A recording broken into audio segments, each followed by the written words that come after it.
Hey, everybody, we're live again at the Paste Studios with Shooter Jennings. Shooter, thanks so much for being here. Thanks for having me, man. Yeah, we've been trying to arrange the session for a long time. I'm so stoked that schedule's finally lined up and you're here. I'm proud to be here, man. Excited about it.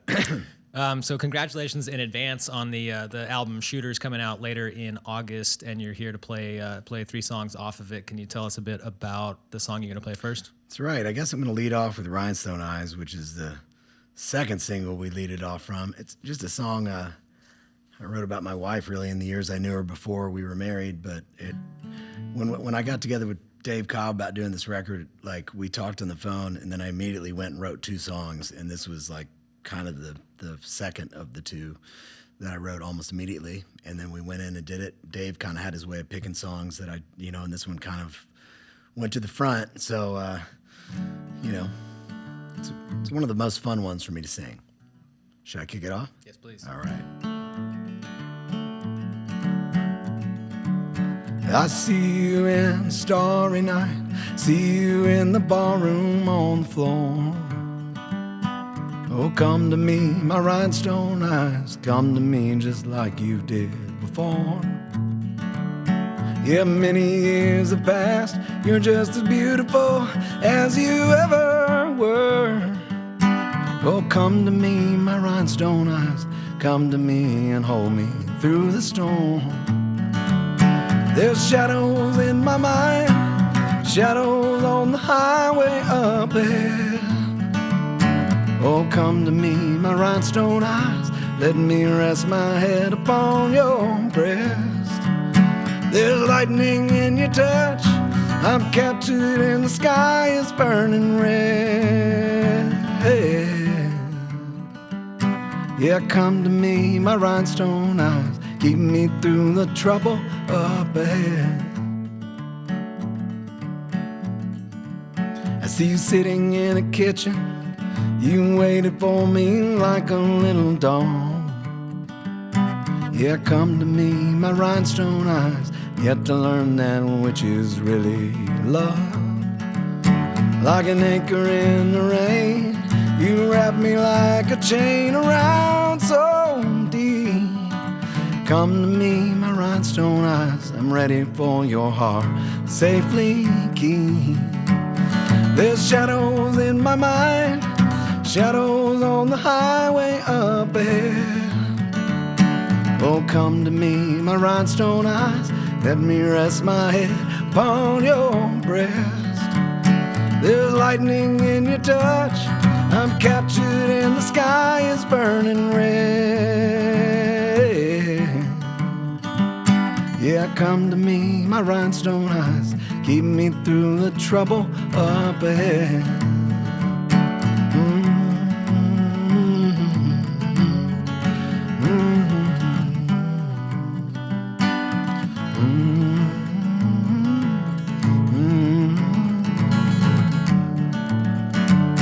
There's light shining, there's shadows in my mind, shadows on the highway up ahead.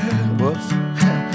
Come to me, my rhinestone eyes, let me rest my head upon your breast. There's lightning in your touch, I'm captured in the sky is burning red. Yeah, come to me, my rhinestone eyes, keep me through the trouble up ahead.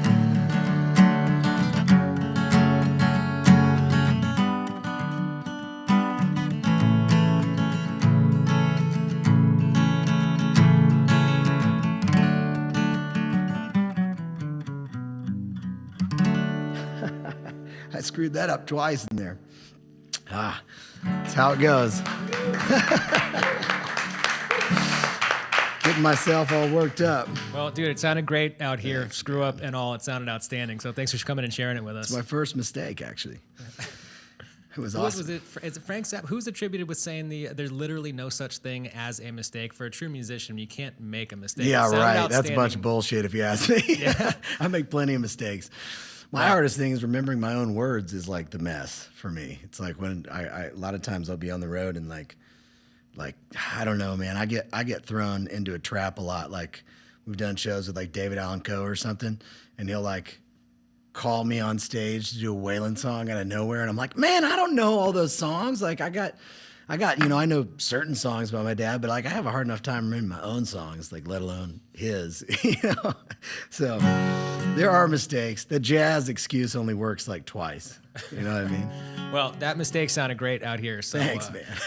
Maybe there's some credence to it. It's all good, man. I could make a mistake. I could screw up plenty, but I don't know. You sound good. So thank you. Just getting warmed up here. So you're talking about having worked with Dave Cobb as producer on this album. I mean, you've been at this for a long time. Do you notice any difference working with him versus the workflow, how it was to work with other producers? I mean, I did my first 5 records with Dave, so like we kind of ground a lot of ground together years ago, starting in like 03 really. And so after that, I mean, after that I produced all my records up to this one, but like I don't feel like I would ever want to work with another producer. Like Dave and I are like really close friends, so like doing a record with him is very natural. It's going to be a fun process, and like, we're like little kids that have known each other a long time that just kind of fall back into that form and kind of cut up, and so like doing this record was kind of a relief in a way for me, because I love producing records and doing stuff like that, but like having him on the other side with a big smile on his face makes everything a lot easier. So it was really fun to kind of let him steer completely and just roll in with songs and see what came out of it. And again, it's always one of those things like I know it's going to come out and be something we both like, So it was it was a pleasure to work with him again.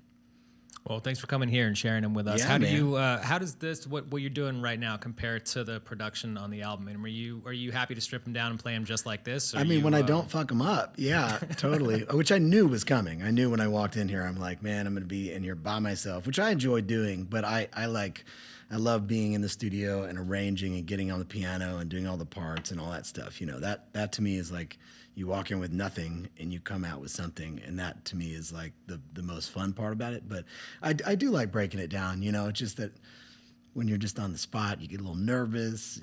I feel my sweat dripping down my arms because it's New York City and it's hot, so it's but it's fun. I like doing it, man. Y'all are nice, so it's like, well, I mean, it holds up great. They're great songs and translate really well here. I don't have the frame of reference of having heard the album yet, but I look forward to diving into it. And what you're playing right now sounds fantastic. So thanks again for coming and sharing it. Thank you. So you're gonna play 2 more off of Shooter. Can you tell us a bit about what's coming up?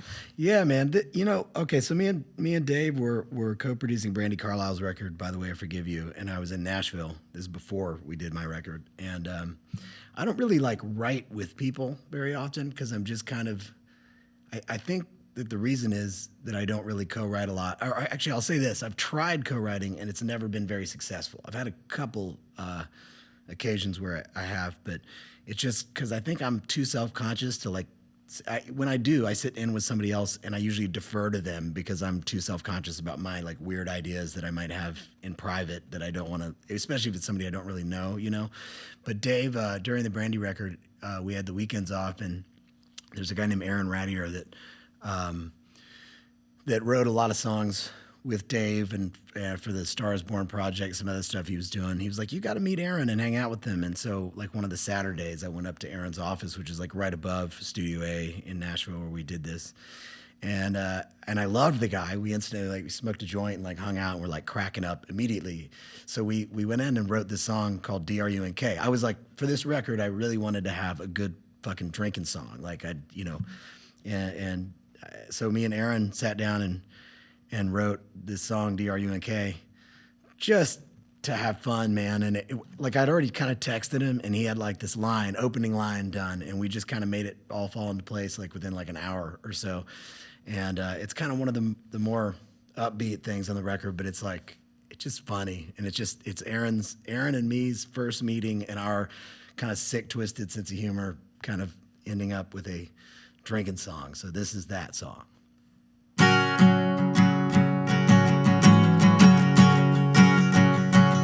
Tell you what I'm gonna do with my whole day. I'm getting D.R.U.N.K. Gonna let that whiskey river just to carry me away.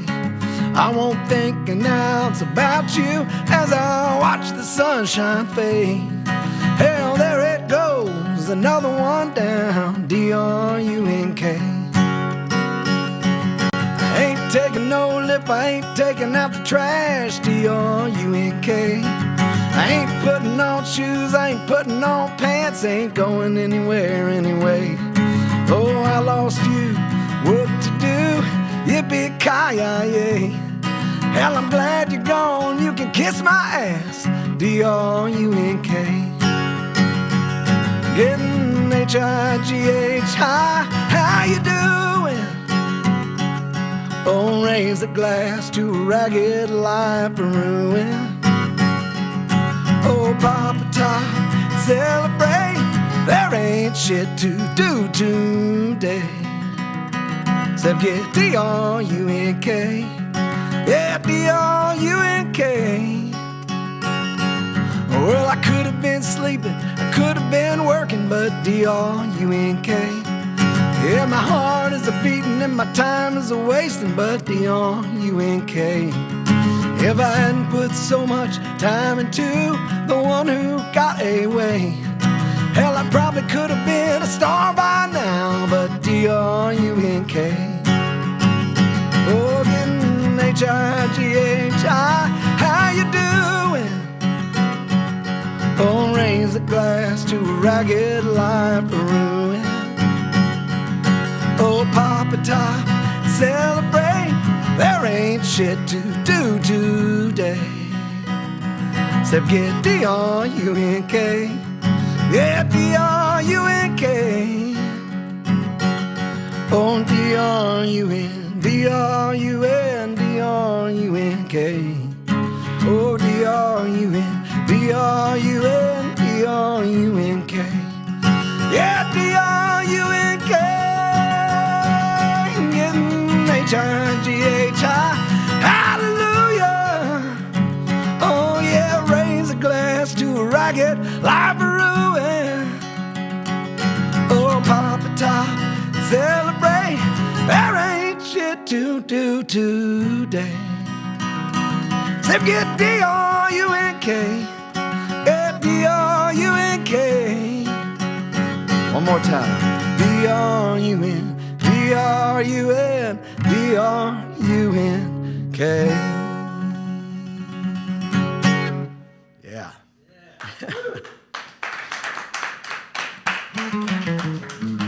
That's what I was trying to do at the end of the last song. Country Boy Can't Survive. Outstanding. Well, dude, that sounded great. Yeah, man. Yeah. So you're on the road constantly. You're out right now on the Bound to Get Down tour. And Michael and I were talking about this earlier about Pappy and Harriet's before I realized that you were doing the album release. Show there. Yeah, that we may have a place is second just- show in the works there, like right behind it too. So, yeah, man, album release party there. Could not be a better place, man. I've lived in LA nearly 20 years and I love that place. Joshua Tree. I got married in Joshua Tree, just like right down the road from there. So, yeah, it seems like the sort of place that a gunfight might have broken out about 115 years ago. Gunfight. Yeah, in a movie when it was a movie set. Not so much hippies. And then there's 40, 50 dates. There's too many to go over here, but it's all for everybody watching. It's out at shooterjennings.com. That's right. All those dates are out there, of They're course. working us to death. Got a non-stop schedule from now all across the U.S. between now and the end of November. It's just a packed schedule. So yeah, man. Hopefully everybody watching this gets a chance to go check this out live. That's right, man. I'm looking forward to doing those shows though in California, man, because it's like it's like home. Stomping grounds. Home, yeah, right on. You mean to move over there? Yeah. And tell us a little. So you're going to play a third off of Shooter. So this is on keys. Let me get my beer. Hold on. Yeah. You got any weed? Got to be a floating around here somewhere. Yeah, that's right. Yeah, I know you guys are holding out on me. Yeah, man. Third song we're gonna do. Well, man, it's kind of hard to choose these. I had to kind of like ask opinions on it because it's like all the songs kind of reflect kind of a real situation, but step to step, phase to phase, and all that. And the first single we released on this thing, I never do this alone, so I'm sure I'll screw it up. All right, but we did this This song kind of was in the works before me and Dave were talking about this record. I developed an unlikely friendship, unlikely but kind of expected, people who know me, with Randy Quaid, who's like, he's a wild man these days, but we became friends over the last couple of years. I love the dude, and I have a radio show I do on Sirius, and I ran across one of his YouTube videos where he was like reading the gospel during Christmas, and I was like, "Hey man, can I put a clip of this on my radio show?" And he said, "Yeah," and then he like wrote me this long message on the phone devices, and it said like that he was excited that I'd fulfilled his lifelong dream of reading the gospel on the radio. And then he like signed it with, "Here's the Fast Horses and Good Hideouts." And I was like, "Man, I'm writing that song and I'm giving you writer credit on it. You knocked that out." So I wrote the song. And then another good story that goes along with it is that the second verse deals with a friend of mine named the Colonel John Hensley, who passed away. He was a manager that I had we became buddies in like 2012, and he managed me from 13 to, 2015. But he taught me more than pretty much anybody ever has in the business. And there's a jukebox that he had. He had that he loved. It had 45s and CDs on the bottom. It had CDs and 45s, but it had two sets of speakers. There was like the top two speakers handled the 45s, the bottom two speakers handled the CDs. And I was visiting. I'd take my kids down to visit him and his family on his birthday, or visit his grave and his family on his birthday. And his dad was telling me about how this jukebox, ever since he died, it'll just go off. And John managed Wanda Jackson, so like Wanda Jackson would play, like just really creepy situations where it would just go off at the right times. And he was telling me about how it went off and "Someday Never Comes" by CCR came on, which really kind of struck a note with his dad. And he was telling me about it. And so I wrote the second verse in kind of dealing with John and the jukebox and all that. But a really weird story involving this is we cut the vocals for this song it was at the very end of the whole recording process of this record, and I cut the vocals, that verse, actually. The other ones had already been done, but the verse about John I cut on Thursday. We finished the record on Friday, and then I had a gig in Kentucky on Friday night. And so I drove out there after we finished the record, and I ran into John's dad and Tony. And Tony told me, he's like, "Man, you're never going to believe what happened yesterday." He's like, we were in the garage, and the jukebox went off again. There was a guy who had been over there trying to fix it, and it went off again after the guy had left. And he said the bottom half of the CDs was playing Waylon, and the top half was playing "Someday Never Comes." And I was like, "What time did you do that? Did that happen?" He's like, "About 5 o'clock." And I was like, "That is right when I sang that verse. I had recorded that verse for it." So it was like this really weird, like chills moment, but it kind of solidified that I was in the right place, according to John, in a way. So this song has that in it, and I'm going to try and play it right here on piano by myself. It's called "Fast Horses and Good Hideouts."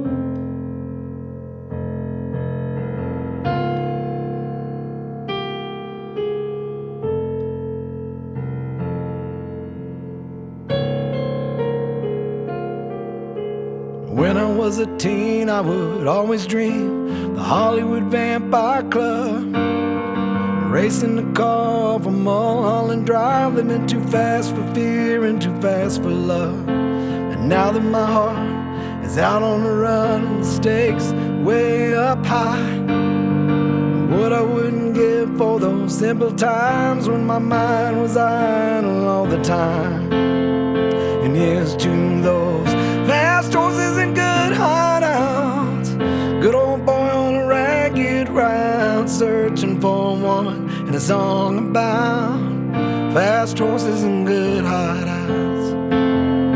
Well, if John wasn't gone, he'd put a coin in the jukebox. Someday he never comes, and I pray that my son knows a friend like him. But the dance doesn't end before the song is done.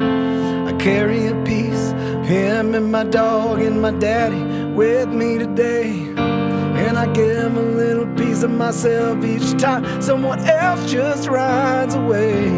And here's to those fast horses and good hideouts, good old boy ragged round, searching for a woman, a song about fast horses and good hideouts. Those fast horses and good hideouts. If you don't watch, you won't find out. If he finds a woman or a song about fast horses and good hideouts.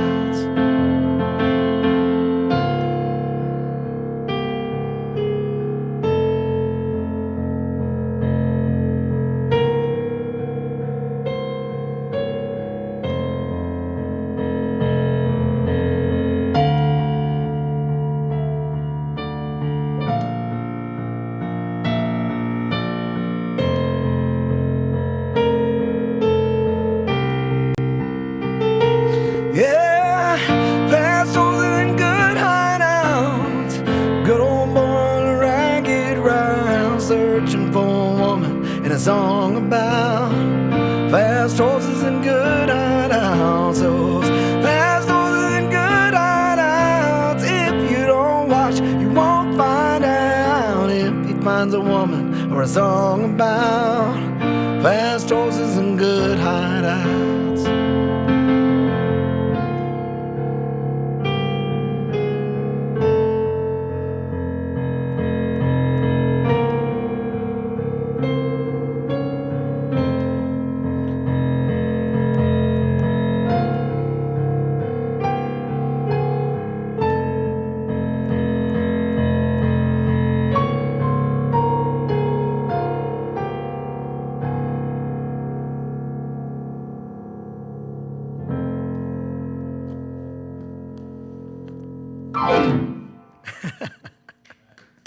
Right on.